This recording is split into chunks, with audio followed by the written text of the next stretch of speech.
ഇന്ന് ഞങ്ങളുടെ ചെറിയ അടുക്കളത്തോട്ടമാണ് കാണിക്കുന്നത്. ഇത് ബ്രൊക്കോളിയാണേ. കണ്ട ഇലക്കോവീസ് മാതിരി തോന്നും ഇല്ലേ? ലാസ്റ്റ് ടൈം ബ്രൊക്കോളി നട്ടിട്ട് നല്ല റിസൾട്ടായിരുന്നു. അതുകൊണ്ട് വീണ്ടും നേഴ്സറി പോയി വാങ്ങിച്ച് നട്ടതാണേ. ഒരു കൂടയ്ക്ക് 25 രൂപ. അതിൽ 5-6 തൈ കാണും. വേറെ മാറി അപ്പുറത്ത് നിൽപ്പുണ്ട്.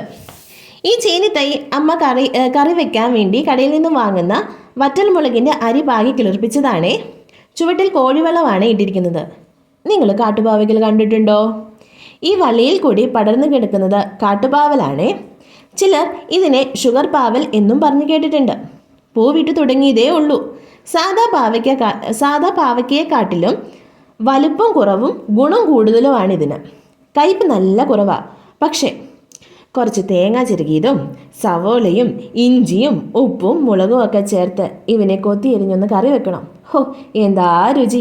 ഇവിടെ എല്ലാവർക്കും നല്ല ഇഷ്ടമാണ്. ഇത് കാട്ടുതക്കാളി. നട്ടു വളർത്തിയതൊന്നും അല്ല കേട്ടോ. എങ്ങനെയോ തനിയെ ഉണ്ടായി വന്നതാ. രസം വയ്ക്കാനും മീൻകറി വയ്ക്കാനും സാമ്പാറിലും ഒക്കെ ഇവനെ ചേർക്കാറുണ്ട്. കണ്ട നല്ല ചെറുതാ, പക്ഷേ ഇവൻ്റെ പുളി നല്ല പുളിയാണ് ഇവന്.